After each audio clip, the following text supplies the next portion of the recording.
Hello, this is Rita Walia. Welcome to my YouTube channel, English with Rita. Today, we are going to learn present continuous tense. Present continuous tense ये second kind है present tense का. मैं काम कर रही हूँ, मैं आपको इंग्लिश सिखा रही हूँ, वो टीवी देख रहा है. इस तरह के कुछ सेंटेंसेस हैं जो हम डे में फॉर्म करते हैं, कॉन्वर्जेशन में फॉर्म करते हैं. बट अब उनको इंग्लिश में हमें किस तरह से उनको फॉर्म करना है ये हम आज सीखेंगे. तो सबसे पहले हम ये देखेंगे कि कॉन्टिन्यूस टेंस और प्रोग्रेसिव टेंस, किसी चीज़ की प्रोग्रेस होना कॉन्टिन्यूटी में. अगर कॉन्टिन्यूस टेंस में क्या है कि अगर आप कॉन्टिन्यूटी में कोई काम कर रहे हैं, मैं आपको इस समय पढ़ा रही हूँ, ये कॉन्टिन्यूटी है, ठीक है. अगर कॉन्टिन्यूस में कोई काम कर रहे हैं तो वो कॉन्टिन्यूस प्रेजेंट कॉन्टिन्यूस टेंस होता है. अगर मैं पढ़ाते पढ़ाते इसमें ब्रेक ले लेती हूँ तो वो प्रेजेंट कॉन्टिन्यूस टेंस नहीं होता है. क्लियर. अभी इस टेंस में हम देखेंगे सबसे पहले हमारे पास क्या है, यूसेज. यूसेज से पहले हम इसको अंडरस्टैंड करने की कोशिश करते हैं, उसके बाद हम इसके स्ट्रक्चर पे आएंगे. Now first we have to describe an action in progress and और in the continuity. In action, एक ऐसे एक्शन को डिस्क्राइब करना जो प्रोग्रेस में है या फिर वो कॉन्टिन्यूटी में है. Say for example, the girls are singing a chorus, I am writing a letter, I am teaching you grammar class. ये सारा कुछ क्या है, एक प्रोग्रेसिव एक्शन. क्या है ये, प्रोग्रेसिव एक्शन है और एक कॉन्टिन्यूटी में है. Clear. Now next, to describe an action in progress, एक ऐसे एक्शन को डिस्क्राइब करना जो प्रोग्रेस में है but not necessarily at the time of speaking. जरूरी नहीं है कि वो जिस समय वो बोला गया है उस समय वो कॉन्टिन्यूटी में हो. ठीक है. अब इसमें हम देखते हैं, आई am writing a book in English, I am writing a book in English. अब ये क्या है, एक एक्शन ऐसा है जो कोई एक्शन प्रोग्रेसिव में है, प्रोग्रेस में है, वो एक्शन कॉन्टिन्यूटी में है बट ऐसा एक्शन है जो उस समय नहीं किया जा रहा है. ठीक है. अब नेसेसरली नहीं कि जिस समय वो बोला गया हो उस समय वो कर रहा हो. अभी वो एक बुक लिख रहा है, I am writing a book. अब I am writing a book, ये ऐसा नहीं कि एकदम से लिखी और वो खत्म हो गई.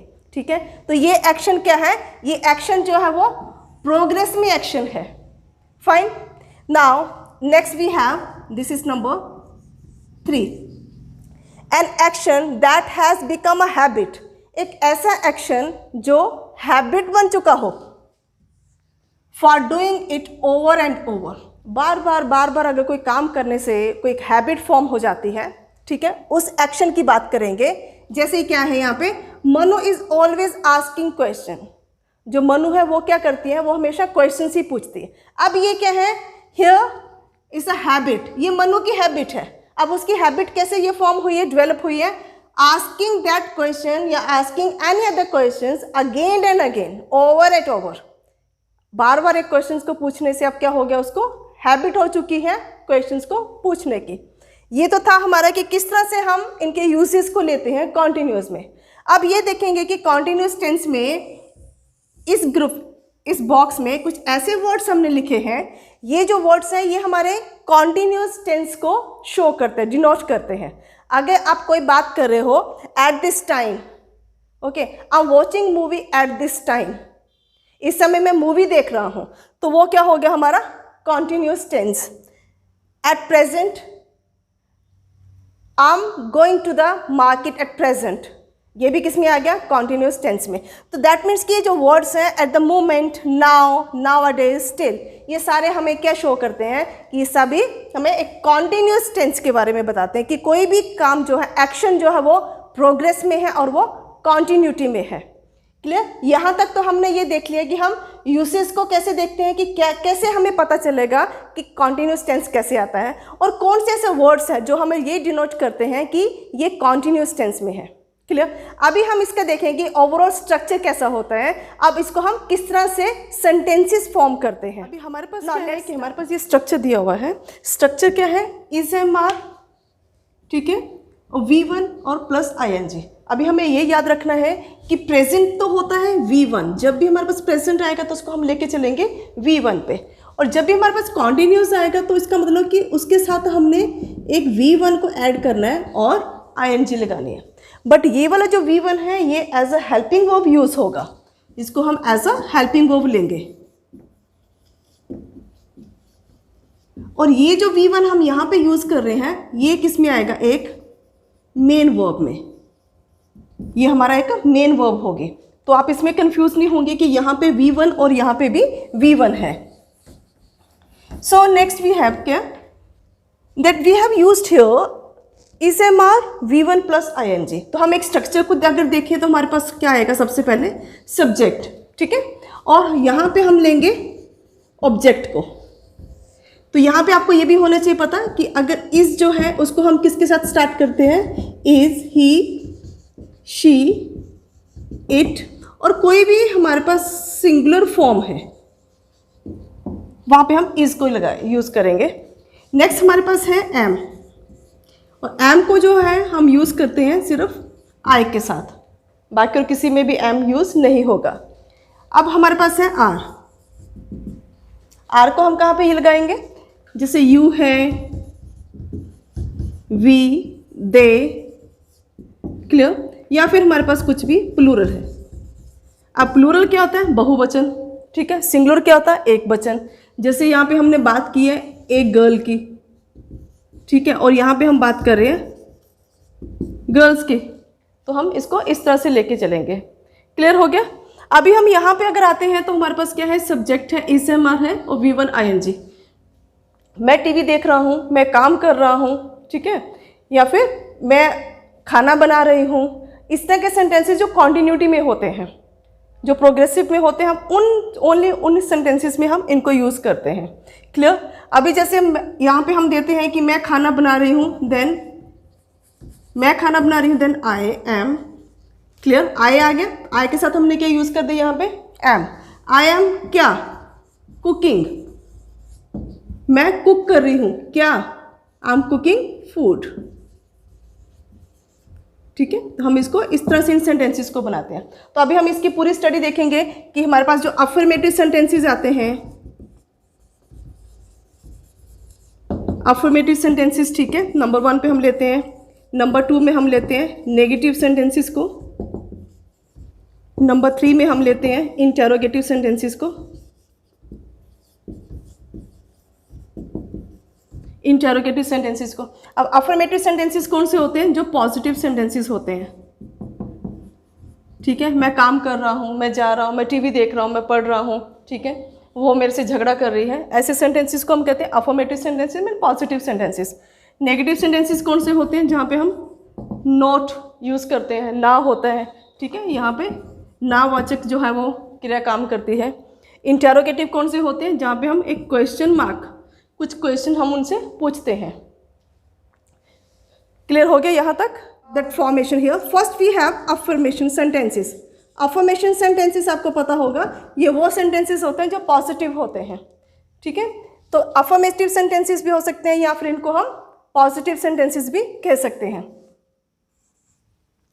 Now here we have affirmative sentences में हम क्या यूज करेंगे, सब्जेक्ट है, then is am are according to the subject. Clear. Then हमारे पास है और ऑब्जेक्ट। इस तरह से हमारे पास एक स्ट्रक्चर होगा। अब इसी स्ट्रक्चर को फॉलो करते हुए हम सेंटेंसेस को फॉर्म करते हैं। अब हम कोई भी एक सेंटेंस ले लेते हैं, जैसे सपोज मैंने लिया यहाँ पे ही, ठीक है, अब शी भी हो सकता है यहाँ पे। He is singing a song. Clear. अब ही यहाँ पे क्या है, सब्जेक्ट सिंगुलर है, और यह क्या आ गया, सिंगुलर वर्ब यहाँ पे आ गए। ये हेल्पिंग वर्ब है, और ये हमारे पास मेन वर्ब है, जहाँ पे V1 के साथ हमने ऐड किया V1 प्लस ING। क्लियर। और ये अ सॉन्ग जो है ये हमारे पास क्या है, ऑब्जेक्ट। क्लियर हो गया ये। एक और सेंटेंसेस में देख लेते हैं। यू आर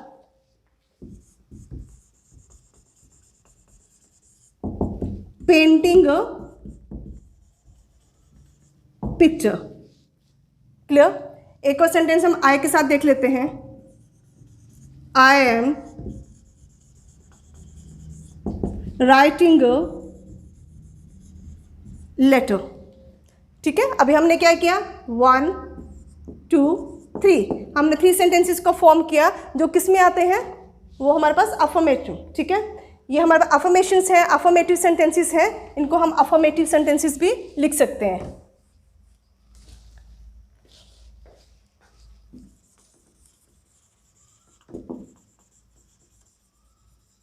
और इसको हम एक और नेम दे देते हैं यहाँ पे, पॉजिटिव सेंटेंसेस। क्लियर। अब हम इसका नेक्स्ट देखते हैं, हमारे पास है नेगेटिव सेंटेंसेस। अब नेगेटिव सेंटेंसेस को फॉर्म करने के लिए हमारे पास क्या होना चाहिए, इज एम हार तो हमारे पास है ही है, ये तो हमारे पास हेल्पिंग वर्ब है ही है। अब हम इसमें क्या ऐड करेंगे, नॉट। ठीक, अब नॉट को ऐड किया, साथ में V1 प्लस ING वैसे होगा, और साथ में हम लेंगे यहाँ पे ऑब्जेक्ट को। अब हमारे पास सेंटेंस है, they are not, clear, writing letters. अब हमने यहां पे आर नॉट राइटिंग लेटर्स हमने ऐसे दिया, I am not buying a new mobile. Clear हो गया, ये हमने यहां पे नॉट को इस तरह से लिया है। ओके, अभी हमारे पास जो नेक्स्ट है वो है इंटेरोगेटिव सेंटेंस। अब हम ये देखेंगे कि हम इंटेरोगेटिव सेंटेंस को फॉर्म करना है तो उसको हम स्ट्रक्चर को किस तरह से बनाते हैं। पहले इज एम आर हमारे पास वैसे ही है जो हम यूज़ किया अभी हमने। तो अभी क्या है कि इज एम आर हमारा जो है वो स्टार्टिंग में हो जाएगा। ठीक है, इज एम आर, अब फिर से V1 प्लस ING, ये हमारा इंटेरोगेटिव है। क्लियर। अब यहाँ पे हम ले लेते हैं ऑब्जेक्ट भी हम यूज़ करेंगे यहाँ पे, और यहाँ पे हम क्या यूज़ करेंगे, सब्जेक्ट। सब्जेक्ट जो है अभी इज एम आर के बाद में आएगा। तो अभी हम इज को लेते हैं, इज हम कहाँ पे लगाते हैं, कहाँ यूज़ करते हैं, where there is a singular noun. Is he obeying you, clear, am I listening to you, fine, this is number 1, this is number 2, and number 3 we can make another sentence also, that with are we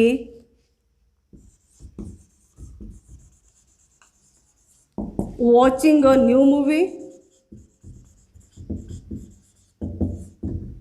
Clear? This is how that we have made the sentences of interrogative also. Now this is a interrogative.